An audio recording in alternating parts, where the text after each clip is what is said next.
Inkuru irimo kugarukwaho na benshi hirya no hino ku mbuga nkoranyambaga zo mu Rwanda, ibinyamakuru byanditse ni uko amafaranga ibihumbi 5 ndetse n'ibihumbi 2 yaba yahindutse. Beneri yashyize hanze inote nshya y'ibihumbi 5 ndetse n'ibihumbi 2. Abantu benshi barimo kwibaza niba ayari asanzwe atazongera gukoreshwa. Ibyo byose rero urimo kwibaza nibyo tuje kugusobanurira mu makuru yacu y'uyu munsi.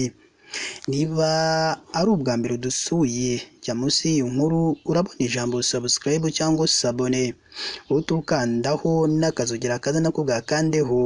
Icyo gihe uzaba ushimangiye yuko ugiye kujya uba uwa mbere mu kubona amakuru meza ya KN Radio tugenda tubagezaho umunsi ku wundi.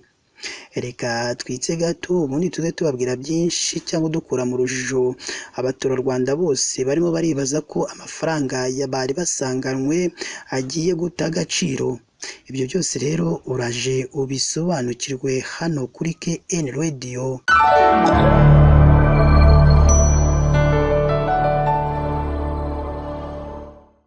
Reka nongere mbaye ikaze rero bakunzi ba KN Radio, aho tubagezaho amakuru aba arimo aragenda avugirwa mu gihugu cy'u Rwanda ndetse no hanze y'u Rwanda. Ni inkuru irimo iragarukwaho n'abantu benshi hirya no hino ku mbuga nkoranyambaga za hano mu Rwanda, bibaza niba amafaranga bari basanzwe bafite agiye guta agaciro. Ibi barimo barabyibaza nyuma y'uko Banki Nkuru y'u Rwanda Beneri yashyizeho imiterere y'inoti nshya y'ibihumbi 5 ndetse n'ibihumbi 2 zifite ibimenyetso bigiye bitandukanye n'ibiri ku zari zisanzwe. Itangazo rya Beneri ritangaza ko zizakomeza gukoreshwa hamwe n'inoti zisanzweho zemewe mu Rwanda.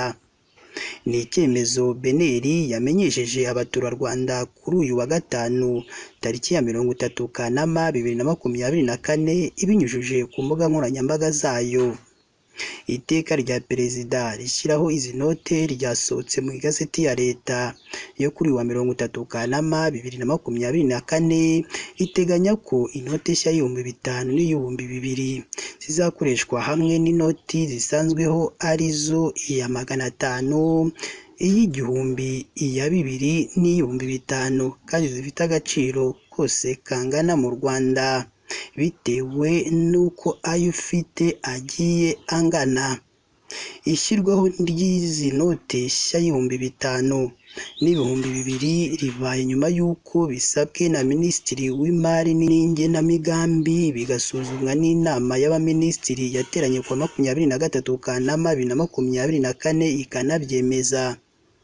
Ibimenyetso biranga inoti nshya y'ibihumbi 5 ingana na milimetero 145 mu butambike ndetse na 22 mu buhagarike. Ishusho igaragaza ku noti nshya y'ibihumbi 5 ni ikirangantego cya Repubulika y'u Rwanda na electrotypes ihagarariye inyuguti ya Beneri. Munsi yacyo iyi shusho iri ku ruhande rw'iburyo bw'inoti ibara ryiganjemo n'ibihogo bijya gusa n'ibara rya roza. Mu bindi bimenyetso biranga iyi noti ni uko imbere hari amagambo Banki Nkuru y'u Rwanda yanditswe mu ruhande rwo hejuru. Iyi noti yemewe n'amategeko yanditswe munsi y'amagambo Banki Nkuru y'u Rwanda. Amafaranga ibihumbi 5 yanditsweho mu ruhande rwo hasi. Iyi noti nshya y'ibihumbi 5 kandi iriho igishushanyo kigaragaza cy'inyubako Kigali Convention Center iri mu mujyi wa Kigali. Agaciro k'inoti mu mibare itambitse muri buri nguni uretse mu ruhande rwo hejuru iburyo. Igishushanyo cy'umubare ibihumbi 5 kiri munsi y'amagambo iyi noti yemewe n'amategeko, kibonerana mu noti bitewe n'icyerekezo inoti ifatiwemo. Ibimenyetso biranga inoti y'amafaranga ibihumbi 2 y'amafaranga y'u Rwanda.